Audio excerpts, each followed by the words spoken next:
Saw 2003. Universally positive ratings. I watched on YouTube.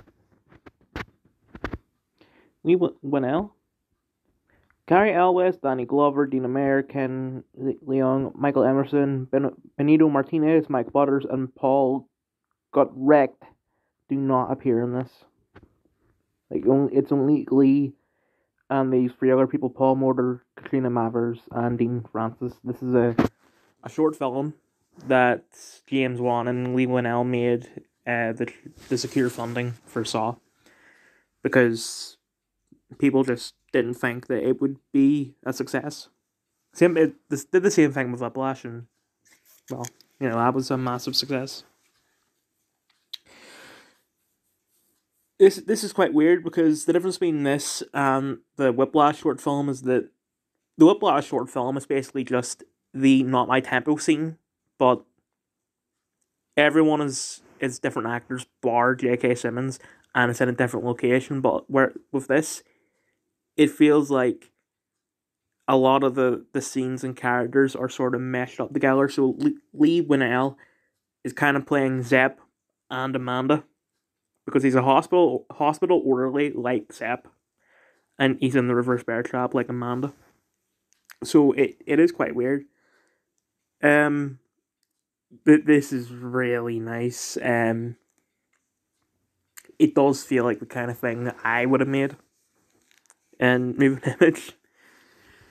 I thought that this was just, James, Lee, and the other three just making up on their own, but there were actually quite a few people involved in this. It does feel kind of early 2000s with the music. It kind of reminds me of the first Resident Evil film. I get that, the real Saw has that as well, but it's just in the credits.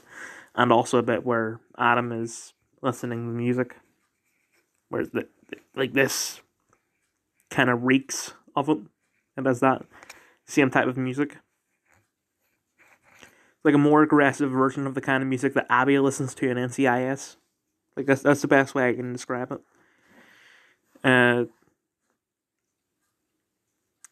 This is really well done.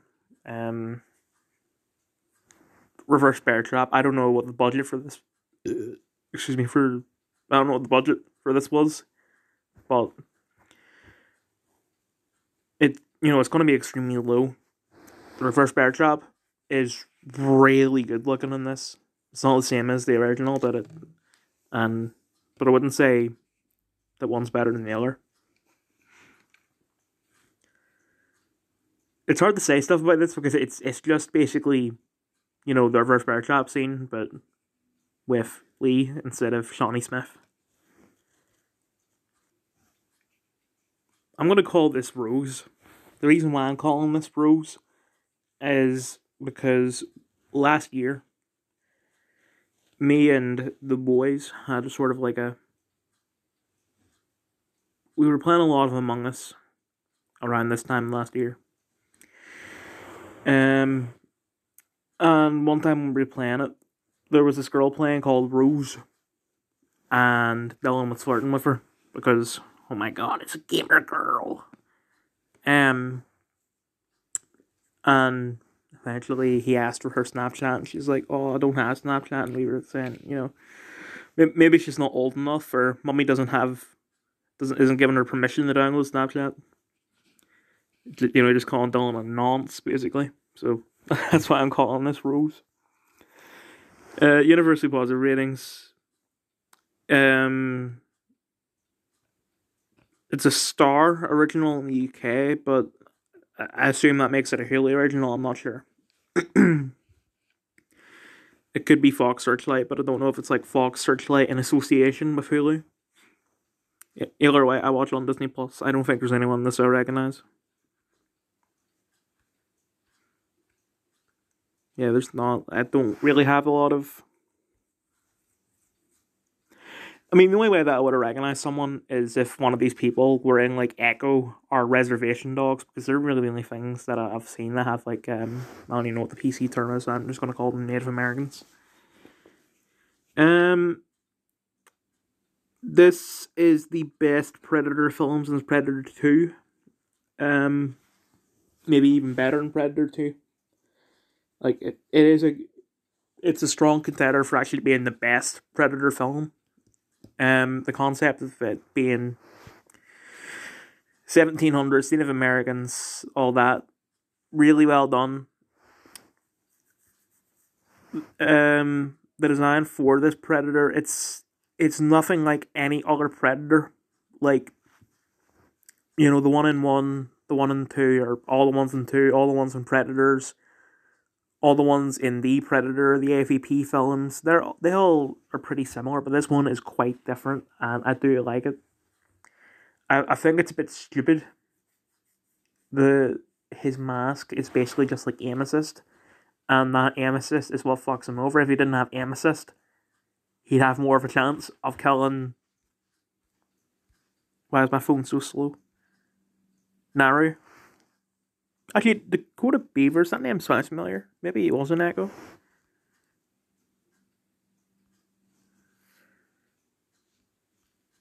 If I could even just, like, give me, you know, what the fuck he's in?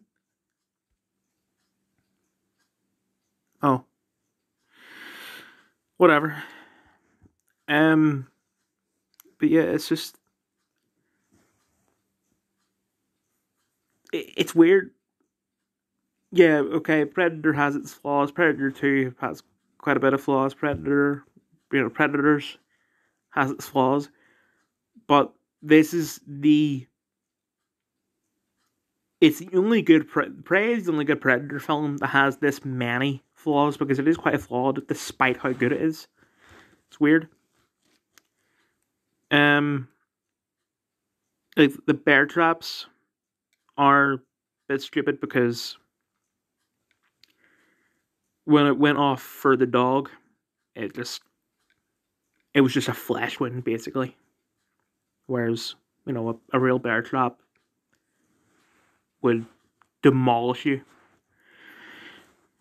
And also, the bear traps look a bit primitive for the 1700s. I thought this took place before America was discovered. But no, it's the 1700s, and the bear traps. I mean, I'm not like an expert in it or anything, but I would have thought that bear traps at the time look like you're at, like, you know, what you imagine a bear trap to look like. But this just looks like a mouse trap, to be honest. And despite the fact that it looks like a mouse trap, when it goes off on the Predator, it, like, basically, it almost takes his leg off. But when it goes off on Naru, nothing. Flesh wound.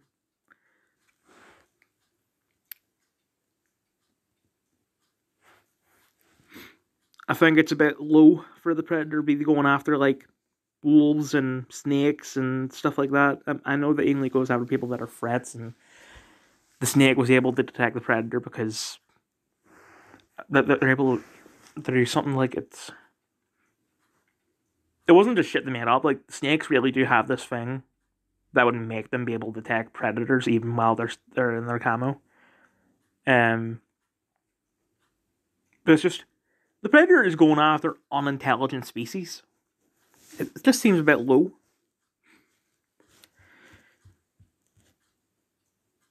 I think I'm going to leave it there. If I really thought about it hard, I could probably say a couple more things, but I'll screw it. I'm a bit conflicted about the fact that, like, it ties in the Predator 2 with that pistol, because it's like, why would you do that? Just take a small bit from a film that not many people like and sort of extend the story of that. But at the same time, I like Predator 2, so, and it does kind of, like, make me think, oh, maybe there's another Predator that goes after Nari and the entire tribe and kills them all. Which, as much as I don't want to see Nari die, I kind of like that, where it's, like, open-ended.